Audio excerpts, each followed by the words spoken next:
right here. I think it's really important that the children are healthy so that you can learn properly.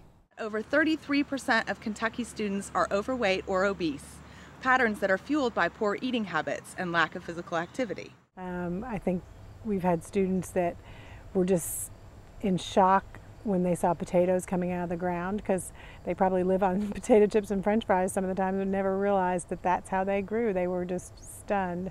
We have a limited number of stores that students can shop in, or their parents can shop in.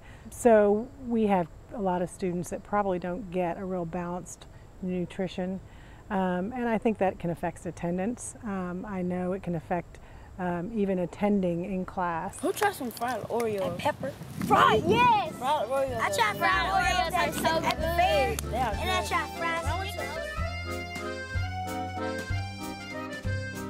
And I think that having a school garden where we can have organic vegetables for free pretty much because they're provided through the school garden is really great. It has purposes as a learning tool, but also as food for us. Students realize that they're not just doing it from the aspect of classroom, because if they don't buy it in the cafeteria, don't eat it in the cafeteria, they don't like it, there's no point in growing it. Give a man a fish and he will eat for a day. Teach a man to fish and he will eat for a lifetime. Because nearly 85% of the students in this district receive a free or reduced lunch price, one of our main goals for this project was to give the students the skills they need to grow their own food and to achieve food security through their own means. Like mainly, I guess, interpreting all this into like the lunch that we have at school and putting it into our cafeteria and the kids eating it and actually enjoying it, knowing that it came from the garden right outside. The products from the garden are used at the middle and high school level. For example, they gave me a bushel of the Yukon Gold potatoes. Okay, I made potato salad with it, and I put a Post-it in front of it and let the kids know that it was the Yukon potatoes are from the school garden. Especially the potato salad, that was good. Hey. So, I mean, it's an improvement and they'll save a lot of money. All we're doing basically now is keeping track of what we do sell to the cafeteria. Obviously, we're not going to produce enough volume to substitute for something else right now. But the fact that we can do anything is pretty cool, and the fact that it's coming to the cafeteria and they're recognizing it as a vendor, so to speak, and then there's kind of a neat business aspect of it for the students to learn as well.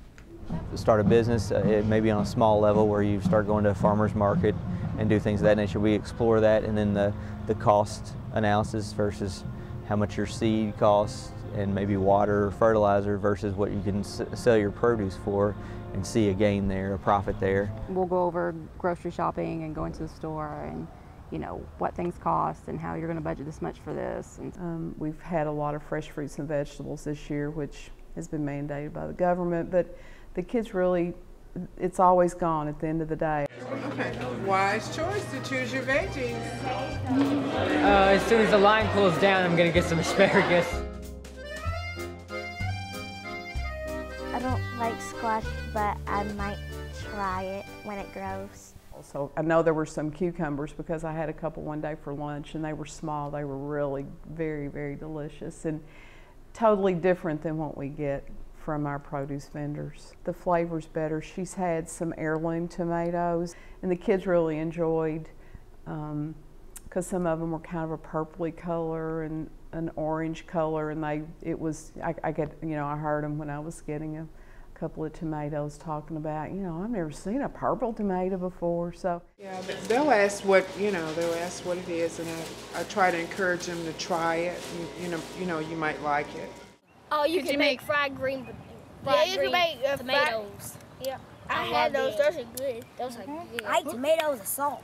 We have students coming out here eating fresh green beans, eating carrots that come right out of the ground. The carrots were good. And they were able to taste some of the lettuces. They were able to taste some of the mulberries off the mulberry tree. And it's a whole new experience for them. And they might be things they wouldn't normally try, but when they've been invested in the growing of it and the harvesting of it, the excitement sort of overwhelms their anxiety about trying new things. And we cut up some carrots out of the ground, we water it and stuff and things like that, and then we put it on a pizza and ate it. It tastes so good. It's the word, boy, you should taste it. He said it's the word.